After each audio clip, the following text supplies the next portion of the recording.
એક કહેવત છે કે દગો કોઈનો સગો નથી અને આના પરથી મને એક સરસ મજાનો પ્રસંગ યાદ આવે છે। એક નગરમાં એક રાજા રાજ કરતો હતો અને રાજા ખૂબ જ પ્રમાણિક, હોશિયાર અને દૂરદર્શી હતો। એને હંમેશા ભવિષ્યની ચિંતા રહેતી હતી, એટલે એ પોતાના રાજ્યમાં ઢંઢેરો પીટાવતો કે જે કોઈ પણ ભવિષ્યવાણી કરશે અને એની ભવિષ્યવાણી સાચી પડશે તો એને રોકડ ઇનામ આપી અને એને પુરસ્કાર આપવામાં આવશે। અને આજુબાજુના રાજ્યના મહાન પંડિતો અને જ્યોતિષીઓ આ રાજ્યમાં આવતા અને પોતપોતાની રીતે ભવિષ્યવાણી કરતા,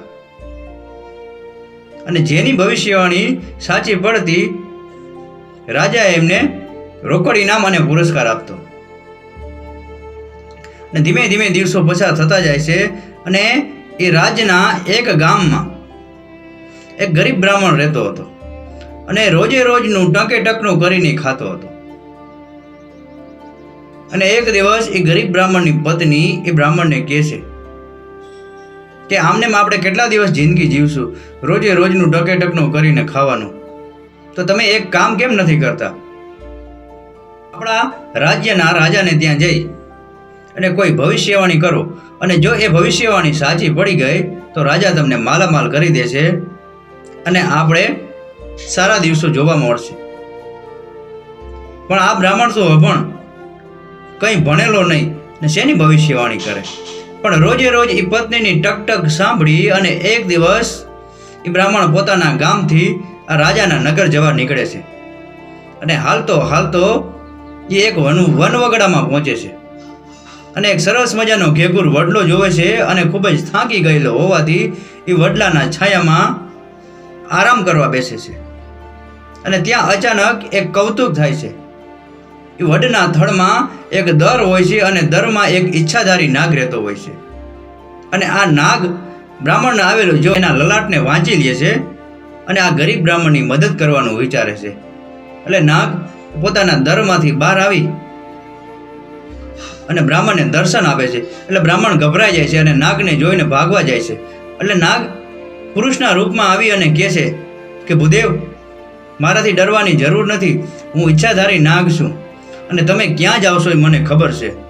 તમે જે નગરમાં જાઓ છો, જે રાજા પાસે જાઓ છો, ત્યાં તમે ભવિષ્યવાણી કરશો, પણ શું ભવિષ્યવાણી કરશો એ તમને ખબર છે? એટલે બ્રાહ્મણ કહે છે કે હે નાગ દેવતા, હું તો સાવ અભણ માણસ છું, મેં કોઈ વેદો કે પુરાણો વાંચ્યા નથી, કે મેં કોઈ ભવિષ્યની કિતાબો પણ વાંચી નથી। એટલે નાગ દેવતા કહે છે કે ભૂદેવ, તમારે ચિંતા કરવાની જરૂર નથી, હું તમારી મદદ કરીશ। તમે રાજાને ત્યાં જઈને કહેજો કે આજથી 10 દિવસ પછી તમારા રાજ્યમાં ખૂબ અતિ ભારે અગ્નિવર્ષા થવાની છે અને આ અગ્નિવર્ષામાં રાજ્યના ઘણો બધો ખજાનો બળીને ભસ્મ થઈ જશે, ઘણા બધા માલ ઢોર બળી અને ભસ્મ થઈ જશે। એટલે બ્રાહ્મણ આ નાગની વાત સાંભળી અને રાજાના નગરમાં જાય છે અને રાજાને કહે છે કે હું ભવિષ્યવાણી કરવા આવ્યો છે। એટલે રાજા કહે છે કે બોલો ભૂદેવ, શું ભવિષ્યવાણી છે તમારી? એટલે બ્રાહ્મણ કહે છે કે આજથી 10 દિવસ પછી તમારા નગરમાં ખૂબ જ અગ્નિવર્ષા થશે અને આ અગ્નિવર્ષા એટલી તેજ હશે કે તમારા રાજ્યના ઘરો, ઝૂંપડાઓ, પશુ પંખીઓ ઘણા બધા એ અગ્નિમાં બળીને મૃત્યુ પામશે। અને આટલું સાંભળી અને રાજા તો થરથર ધ્રુજી ઉઠે છે અને તરત પોતાના માણસોને હુકમ કરે છે કે ઘેરે ઘેરે પાણીના ભંડારો ભરપૂર રાખો, આજુબાજુના તળાવો ખાલી હોય તો એ તળાવો પણ ભરીને ભરપૂર રાખો, અને જ્યાં આગ લાગે ત્યાં તરત એ આગને ઠારવાની કોશિશ કરો। અને ધીમે ધીમે 10 દિવસ વીતવાની તૈયારી હોય ને 10મા દિવસે આકાશમાંથી જોરદાર અગ્નિવર્ષા થાય છે અને જોત જોતામાં આખા નગરમાં આગ લાગી જાય છે। અને આ આગમાં રાજ્યમાં ઘણું નુકસાન થવાનું હોય છે, પરંતુ આ રાજાની આગમચેતીના કારણે ઘણો બધો ફાયદો થાય છે અને રાજાના માણસો પાણીના ડોલું, હાંડાઓ અને ગાગરો ભરી ભરી અને આગમાં ઠલવા લાગે છે અને થોડા જ કલાકોમાં આગ કાબૂમાં આવી જાય છે અને મોટી જાનહાનિ થતાં બચી જાય છે। અને રાજા આ બ્રાહ્મણની ભવિષ્યવાણીથી ખૂબ જ ખુશ થાય છે અને બ્રાહ્મણને અઢળક સંપત્તિ આપે છે. અને બ્રાહ્મણ તો રાજીના રેડ થઈ જાય છે અને રાજાના રાજ્યમાંથી એ પોતાના ઘર જેવા નીકળે છે. પરંતુ રસ્તામાં એને વિચાર આવે છે કે ક્યાંક આ નાગ રાજાને પોતાની ભવિષ્યવાણીનું કહી દેશે તો રાજા મને દંડ કરશે. એટલે બ્રાહ્મણ સૂકા લાકડા લે છે, થોડું ઘી લે છે અને થોડા ગાભા ભેગા કરી અને વડના ઝાડ નીચે આવે છે અને વડના દરમાં એ લાકડા નાખી અને એમાં ગાભા રાખી અને ઘી નાખીને આગ લગાવે છે અને સાપને મારવાનો પ્રયાસ કરે છે. પરંતુ આ તો ઈચ્છાધારી નાગ હતો. એટલે એ નાગ ધુવાડો બની અને બહાર નીકળી જાય છે. અને આ બાજુ બ્રાહ્મણને એમ કે આ અગ્નિથી સાપ મરી જશે અને આ ભવિષ્યવાણીની કોઈને ખબર નહીં પડે. અને બ્રાહ્મણ પોતાના ઘેર આવે છે અને પોતાની પત્નીને આ રાજાએ આપેલી અઢળક સંપત્તિ આપે છે. પણ બાપુ, કુમાર્ગે મેળવેલું ધન લાંબો સમય ટકતું નથી. છેતરપિંડીથી મેળવેલું ધન લાંબો સમય ટકતું નથી. અને થોડા જ દિવસોમાં એ બ્રાહ્મણ ફરી પાછો હતો એવો કંગાળ થઈ જાય છે અને રોજે રોજનું ટકેટકનું કરીને ખાવા લાગે છે. ફરી એની પત્ની બ્રાહ્મણને કહે છે કે તમે ફરી પાછા એ રાજાના નગરમાં જાઓ અને બીજી કોઈ ભવિષ્યવાણી કરો. એટલે બ્રાહ્મણ કહે છે કે હવે ઘડી ઘડી થોડું રાજાને ત્યાં જવાય નહીં, તમે જાઓ અને તમે ભવિષ્યવાણી કરો, તમારી ભવિષ્યવાણી સાચી પડે છે. એટલે રોજે રોજની પત્નીની ટકટકથી કંટાળી અને આ બ્રાહ્મણ રાજાના નગર જવા નીકળે છે. અને ફરી પાછો એ વનવગડામાં ફરતો ફરતો એ વડના ઝાડ નીચે આવે છે. બ્રાહ્મણ ત્યાં વિસામો લેવાનું નક્કી કરે છે અને દરમાંથી ઓચિતાનો એ નાગ બહાર નીકળે છે. અને નાગને જોઈ અને બ્રાહ્મણ ડરી જાય છે અને ભાગવા લાગે છે. એટલે નાગ પુરુષના અવતારમાં આવીને કહે છે, ભૂદેવ, ડરો નહીં, હું તમારી મદદ કરવા માંગુ છું. તમે રાજા પાસે જશો તો શું ભવિષ્યવાણી કરશો? મને તમારી ગરીબીની ચિંતા થાય છે, માટે તમે ડરો નહીં. હું તમને કહું છું એ પ્રમાણે તમે રાજાને કહેજો, એટલે તમારી ભવિષ્યવાણી સાચી પડશે. એટલે બ્રાહ્મણ નાગને કહે છે કે ભૂદેવ, મારી ભૂલ થઈ ગઈ, મેં તમારા દરમાં આગ લગાડી હતી. એટલે નાગ કહે છે કે કંઈ વાંધો નહીં ભૂદેવ, તમે બ્રાહ્મણ છો, મને બ્રહ્મ હત્યાનું પાપ મારે શિરે નથી લેવું અને મારે તમારું ભલું ઈચ્છવું છે. એટલે નાગ બ્રાહ્મણને કહે છે કે તમે રાજાને કહેજો કે આજથી 10મા દિવસે તમારા રાજ્યમાં અતિ ભારેથી અતિ ભારે વરસાદ થશે અને આ વરસાદના કારણે રાજ્યના ઘરોઘરમાં પાણી ઘૂસી જશે અને ઘણી બધી માનહાનિ થશે. અને આટલું સાંભળી અને બ્રાહ્મણ રાજાના નગરમાં આવે છે અને રાજાને ભવિષ્યવાણી કરે છે કે રાજા, આજથી 10મા દિવસે તમારા રાજ્યમાં અતિ ભારેથી અતિ ભારે વરસાદ થશે અને દરેક ઘરોઘરમાં પાણી ગરી જશે, નદીઓ ગાંડી દૂર થઈ જશે અને ચારેય બાજુ જળબંબાકાર થશે.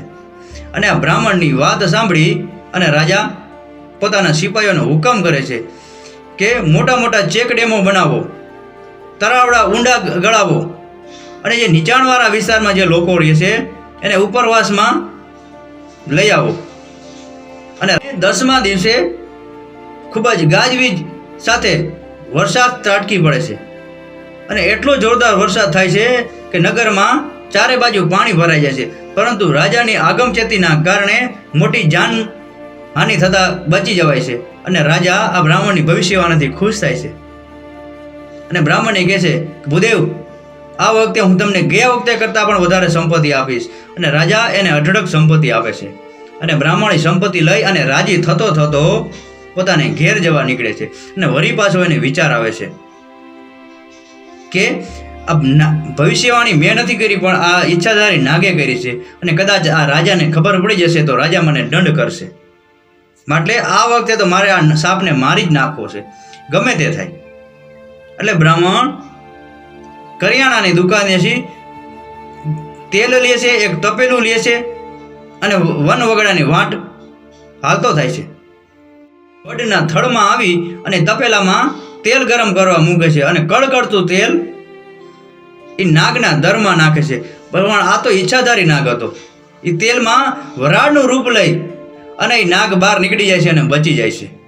અને બ્રાહ્મણે એમ કે આ કડકડતું તેલ નાખ્યું એટલે એ નાગ મરી ગયો છે.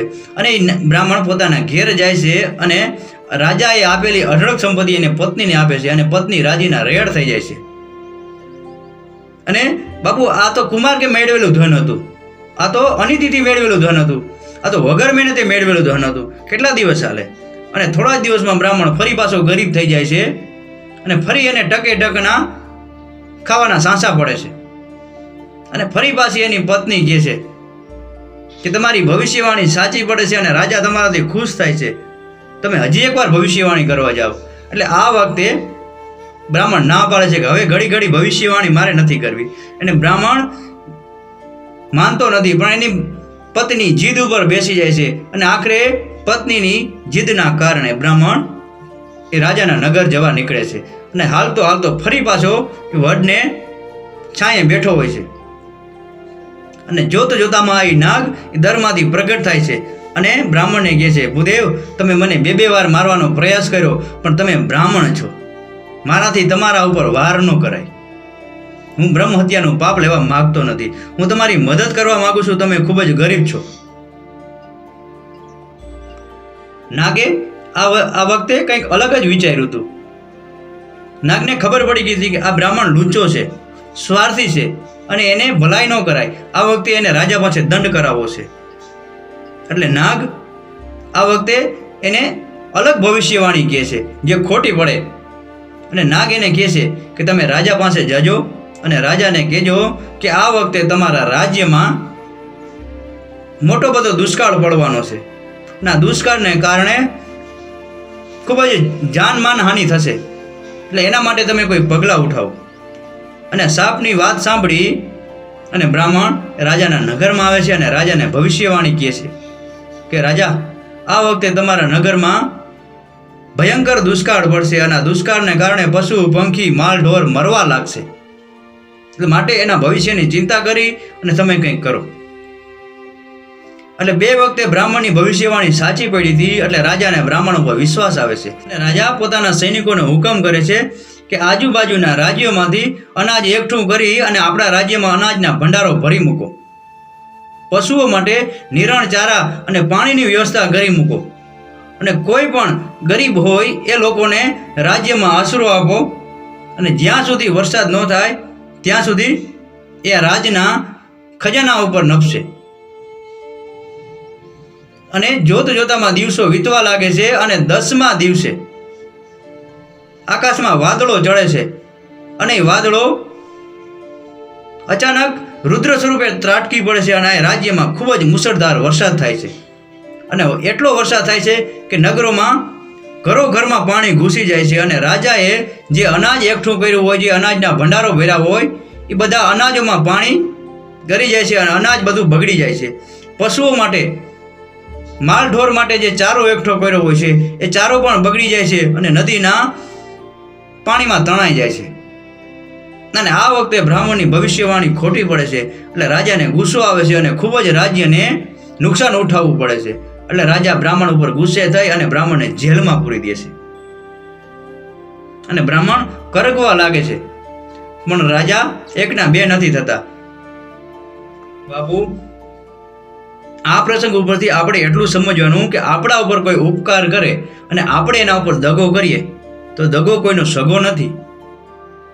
માટે ક્યારેય પણ કોઈનો ઉપકારનો બદલો અપકારથી ન વાળવો. આ પ્રસંગ પૂરેપૂરો સાંભળવા બદલ આપનો આભાર. આપનો દિવસ શુભ રહે. મહાદેવ હર.